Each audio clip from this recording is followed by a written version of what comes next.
Now, we've alluded to in a lot of these things that private celebrations, private anniversaries create something that public don't. And I think we probably should dig into that before we lose people who are hanging out here. Let's get into our third anniversary story. And ironically, it happened on year 3. So Melissa and I got married. And when we got married, we took a very minimal honeymoon. We went a local drive to a nice little secluded area and had a very small, intimate, it's going to be just the two of us on our honeymoon, so I hope it'd be. But it wasn't a big trip or anything. So in year 3, we had this great grand idea of let's take our first big trip. We just mentioned our trip we did at 25. That was our first big trip post kids. This was our first big trip as a married couple. So where did we go? What did we do? How did we do it? We went to the Virgin Islands. We went to St. John's, spent a week, maybe 10 days there. Like that. And we lived in Oregon. So a little crazy. I don't know why we didn't go to Hawaii. It's probably closer. Probably was more expensive, would probably be part of it. Maybe so. But we'd never been to the Caribbean. So we said, let's do this as a big trip. And we very intentionally said, let's not do gifts for a while. Let's be very diligent. And we spent probably from midway of year 2 all the way to the 3rd year socking away a little bit of money to take this trip. Absolutely. And yeah, so that was our first big trip. And let's talk about that trip, because I think it actually changed how we celebrated anniversaries. It really did. It was a great trip. I very much enjoyed that. You found a fabulous place, and we had a lot of good adventures. There was lots of beaches there.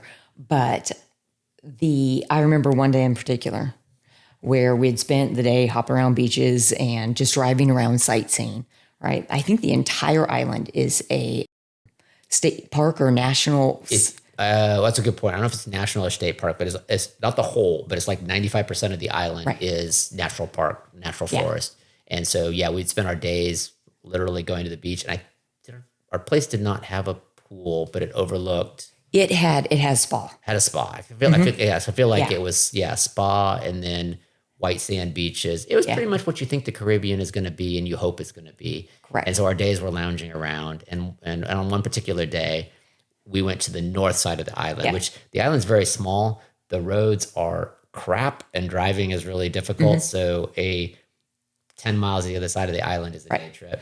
It was a day trip. And I remember we stopped at some little place for lunch, and then we went and did more sightseeing, and then we found a place for dinner. All the typical things that a tourist on an island would sort of do in there, minus the fact that I almost got us killed by driving on the wrong side of the road. So, I thought you were going to tell the donkey story. Well, we'll get to the donkey story. There's 2 stories. Anytime you're in a foreign place doing crazy things, it's windy, blind corners, etc. And coming out of that meal where we stopped for lunch, I just pulled out onto the wrong side of the road, went around the first blind corner and went, oh, I am absolutely on the wrong side of the road, and pivoted over. But then we went down into the little harbor area and came back around the other side and went up to the big hills. And we were going up the big hills. We saw a wild donkey standing right in the middle of the road. Yeah. And we're like, what the hell is a wild donkey? Or we didn't know it was a wild donkey. What the heck is a donkey doing in the middle of the road? Later, a little bit of research, not internet, because this is pre-internet, a little bit of talking to locals. They're like, oh yeah, we got wild donkeys all over the island. I'm like, who knew?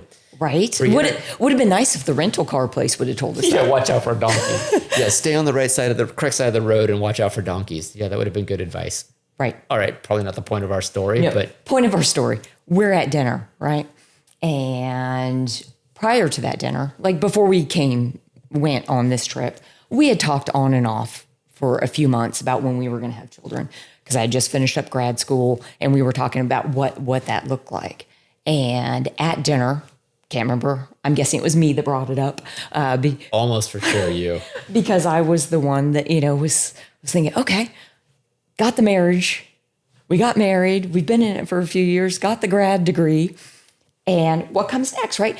Most people would say maybe you work for a few years. I'm glad you said it, because as you're telling this story, I'm like, go to work and pay for your student loans. But right. Yeah, that would have been good. And I did do that for a while.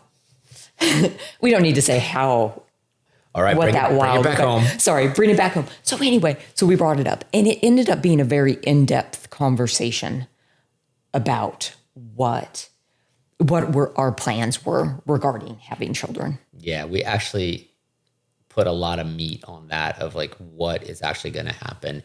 And to your point, we had talked about kids off and on for months probably, but this thing called life and routine and your grad school and my work and all those sort of things kept those conversations at sort of this level. Yeah. We didn't actually get to go really down into those and say, let's make some decisions. But when you're on day 2, 3, 4, 5, whatever of being on holiday, where you've been very fortunate to sort of just decompress and be away from stuff, and you've talked about damn near everything you can think of to talk about, it gave space for this to come there. And I think there's kind of a term for this, and it's pattern interruption. When you take yourself out of your normal surroundings and you put yourself into something different, that gives you a space to have conversations or to do things that are a little different. Right.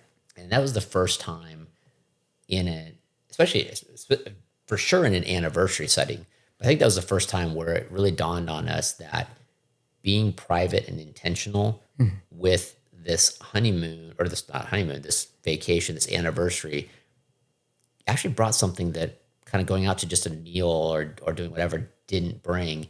It brought us time to have a conversation and to really connect, if we will. Right. So obviously we decided to have kids. We went forward, had 2 kids, probably pretty quickly after that. I think the timing wise was, a couple of years later, we had our kids, probably 3rd year. No. Oh, was it 1 year later? Was it 9 months later? Less than 18 months. Less than 18 months. Okay, yeah. So that was sort of a pivotal decision that actually had some real impact on our lives. Right.